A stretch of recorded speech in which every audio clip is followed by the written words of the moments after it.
நாளென் செய்யும் வினிதானென் செய்யும் என நாடி வந்த கோளென் செய்யும் கொடுங்கோற்றென் செய்யும் குமரேசர் இரு தாளும் சிலம்பும் சதங்கையும் தண்டையும் சண்முகம் தோளும் கடம்பும் எனக்கு முன்னே வந்து தோன்றினே. உலகமெங்கும் வாழ்ந்து கொண்டிருக்கும் ஸ்ரீ குபேரன் டிவி நேயர்களுக்கு சைதை ராஜாவின் அன்பான வணக்கங்கள். நாம் இப்பொழுது வார ராசி பலன்களை சொல்ல இருக்கிறோம். வாக்கிய பஞ்சாங்க அடிப்படையில் கிரக நிலைகளை இப்பொழுது பார்ப்போம். ரிஷபத்தில் புதன் ராகு, மிதுனத்தில் சூரிய பகவான், கடகத்தில் செவ்வாய் சுக்கிரன், விருச்சகத்தில் கேது, சந்திரன் சனி, மகரத்தில் குரு பகவான், கும்பத்தில் இருக்கிறார்கள். இப்பொழுது கிரக மாறுதல்கள் என்பது 2/7/2021 காலை 8:16 மணிக்கு புதன் மிதுனம் சென்று பலனை தர இருக்கிறார். மேஷத்தில் இருக்கும் மகரத்தில் இருக்கும் சந்திர பகவான் வார இறுதியில் மேஷம் வரை சென்று பலனை தர இருக்கிறார். புத பகவான் பொறுத்தவரையிலையும் 3 நாள் மிதுனத்திலையும் 4 நாள் 4 days ரிஷபத்திலையும் இருந்து பலனை தர இருக்கிறார். இது கிரகங்களுடைய நிலைகள். இந்த கிரகங்கள் 12 ராசிகளுக்கும் என்ன பலாபலன்களை வழங்க இருக்கிறது என்பதை நாம் விரிவாக பார்ப்போம். இப்பொழுது நாம் மகர ராசி பார்க்க இருக்கிறோம். மகர ராசி காலபுருஷ தத்துவப்படி 10வது ராசிங்க. இந்த ராசி அதிபதி உங்களுக்கு அங்கே ஆட்சி நிலையில் இருந்தாலும் அவர் வக்ர நிலையில் இருக்கிறார்.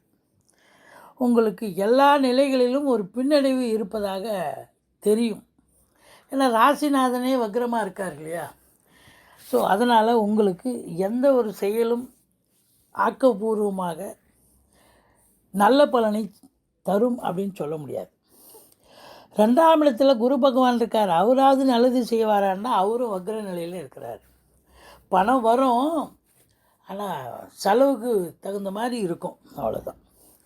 மற்றபடி பார்க்கும்பொழுது பேசுவதில் கூட கொஞ்சம் எச்சரிக்கை தேவையாக இருக்குது அப்படின்னு நம்ம சொல்கிறோம். ஏன்னா வக்ரம் பெற்றிருக்காரு, இந்த அதிபதியும் வக்ரம் பெற்றிருக்காரு. அதனால் கொஞ்சம் குடும்பத்திலையும் சரி, வேலையை பார்க்கும் இடங்களிலும் சரி, பேசுவதில் எச்சரிக்கை, நிதானம், பொறுமை தேவை. அதே நேரத்தில் உங்களுக்கு 3ஆம் இடத்தை சனி பகவான் பார்க்கிறதால கொஞ்சம் தைரிய குறைவு ஏற்படும். இளைய சகோதரத்துக்கும் உங்களுக்கும் ஒரு கருத்து வேறுபாடு வரும். பிபிஓ, சாஃப்ட்வேர், ஹார்ட்வேர் போன்ற துறைகளில் பணியாற்றும் அன்பர்கள் கொஞ்சம் எச்சரிக்கையாக பணியாற்றுதல் வேண்டும். 4ஆம் இடம் என்று சொல்லக்கூடிய 4ஆம் இடத்து அதிபதி 7ஆம் இடத்துக்கு சென்றிருக்கிறார். இது மாபெரும் சிறப்பு. 7ஆம் இடத்து அதிபதியோ ராசியிலையும் 1ஆம் இடத்திலிருந்து மகரத்திலிருந்து கும்பம், மீனம், மேஷம் வரை சென்று பலனை தர இருக்கிறார் சந்திர பகவான்.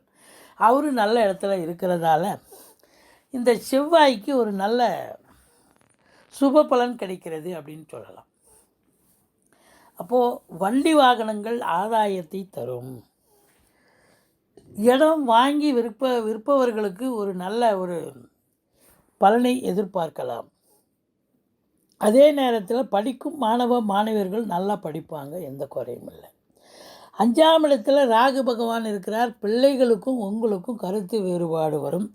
பூர்வீகத்தில் ஏதாவது பிரச்சனைகள் வரலாம், போய் பார்த்துட்டு வாங்க. குலதெய்வத்துடைய அனுகிரகத்தோடு சொல்லுங்கள். தலைக்கு வருவது தலைப்பாயோடு போகும். 6ஆம் இடத்தில் சூரியன் இருந்து குரு பார்வையில் இருக்கிறதால எதிரிகள் ஓடி ஒளிவார்கள். கடன் சுமை படிப்படியாக குறையும். கோர்ட்டில் கேஸ் எதாக இருந்தால் சாதகமாக தீர்ப்பு வரும். தேக ஆரோக்கியம் சிறப்பாக இருக்கும். நல்ல நம்பிக்கைக்கு பாத்திரமான பணியாளர்கள் கிடைப்பார்கள். 7ஆம் இடத்தில் செவ்வாய் பகவான், சுக்கிர பகவான் இருக்கிறார்கள். 5 குடையவன், 4 குடையவன். இது மாபெரும் சிறப்புங்க. வாழ்க்கை துணையால் உங்களுக்கு எல்லாவித நன்மைகளும் கிடைக்கக்கூடிய ஒரு வாரம் என்று சொன்னால் அது மிகையாகாது. ஃப்ளாட் ப்ரமோட்டர்ஸ், பில்டர்ஸ், கட்டிட கலைஞர்கள், இடம் வாங்கி விற்கக்கூடிய அன்பர்கள் எல்லாருக்குமே பார்த்தா ஏதாவது ஒரு தொழில் அமைஞ்சு அதனால் காசு பணம் பார்க்கக்கூடிய ஒரு உன்னதமான காலகட்டம். ஒரு சிலர் வீடு கட்டக்கூடிய ஒரு நிலையோ அல்லது வீடு ஆல்ட்ரேஷன் பண்ணக்கூடிய ஒரு சூழலோ ஏற்படும். ஒரு சிலர் வண்டி வாகனங்கள் வாங்கி மகிழக்கூடிய ஒரு நிலையும் இருக்கும். கணவன் மனைவி பரஸ்பர ஒற்றுமை, சந்தோஷம், குதூகலம் நிச்சயமாக இருக்கக்கூடிய ஒரு நிலை. நண்பர்கள் உதவிகரமாக இருப்பார்கள். வரா கடன்கள் வசூலாக்கக்கூடிய ஒரு நிலை. இன்சூரன்ஸ் பணம் கிளைம் ஆகி ஒரு சிலருக்கு கைக்கு வரக்கூடிய ஒரு அமைப்பு. 7ஆம் இடத்துக்கு 8ஆம் இடத்தை குரு பார்ப்பதால் 2ஆம் இடமாக வருவதால் வாழ்க்கை துணையால் உங்களுக்கு பணவரவு, பொருள் வரவு இந்த வாரம் கண்டிப்பாக கிடைக்கும். ஒன்று அவங்களுக்கு வேலை பார்க்குற இடத்துல ப்ரொமோஷன், இன்க்ரிமெண்ட் கிடைக்கலாம். அல்லது அவங்க பிறந்த வீட்டில் இருந்து ஜுவல்ஸோ அல்லது லிக்விட் கேஷோ அல்லது பொருளாதார வரவோ ஏதாவது எடுத்துகிட்டு வரக்கூடிய ஒரு அமைப்பு இருக்குங்க. வாரிசு இல்லாத குடும்பங்களுக்கு உங்களை வாரிசாக நியமித்து அவங்களுடைய சொத்து பத்து, நகை நட்டு, லிக்விட் கேஷ் உங்கள் பெயருக்கு மாற்றி எழுதக்கூடிய விபரீத ராஜயோகம் யாருக்காவது ஒரு சிலருக்கு அமையும். அடுத்தது பார்த்தீங்க அப்படின்னு சொன்னாக்கா 9ஆம் இடத்து அதிபதி உங்களுக்கு 5லும் 6லும் இருக்கிறார். நல்ல நிலையில் இருக்கிறார். ஆன்மீக பயணம் மேற்கொள்ளக்கூடிய ஒரு எண்ணம் உங்களுக்கு மேலோங்கி இருக்கும். ஆலய வழிபாடுகள் செய்வீர்கள். நன்கொடைகள் வழங்கி மகிழ்வீர்கள்.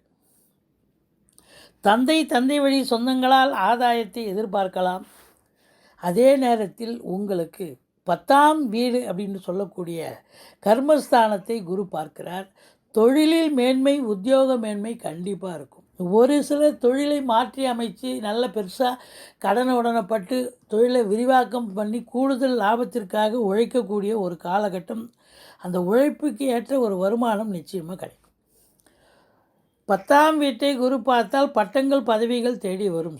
சொந்த அதாவது அரசு துறையோ அல்லது தனியார் துறையிலோ பணியாற்றும் அன்பர்களுக்கு இதுவரைக்கும் உங்களுக்கு ப்ரொமோஷன், இன்க்ரிமெண்ட், ட்ரான்ஸ்ஃபர் இதெல்லாம் எதிர்பார்த்துருப்பீங்க. கிடைக்காமல் போயிருக்கும்.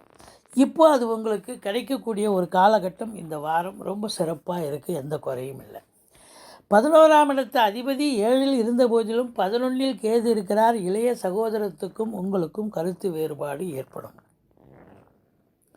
அதே நேரத்தில் 11 7ல் இருப்பதால் முதல் திருமணம் முறிவு ஏற்பட்டு 2வது திருமணத்திற்காக காத்திருக்கும் அன்பர்களுக்கு அதற்கான பேச்சுவார்த்தை நடத்துவார்கள். வீட்டில் சுப நிகழ்ச்சிகள் நடத்தக்கூடிய அமைப்பு இருக்குங்க.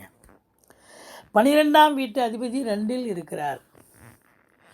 உங்களுக்கு செலவினங்கள் ஏற்பட்டாலும் அது சுப செலவாக மாறக்கூடிய ஒரு அமைப்பு இருக்குங்க. மொத்தத்தில் பார்க்கும்பொழுது இந்த மகர ராசி அன்பர்களுக்கு இந்த வாரம் ஒரு அற்புதமான ஒரு வாரம் என்று சொன்னால் அது மிகையாகாது.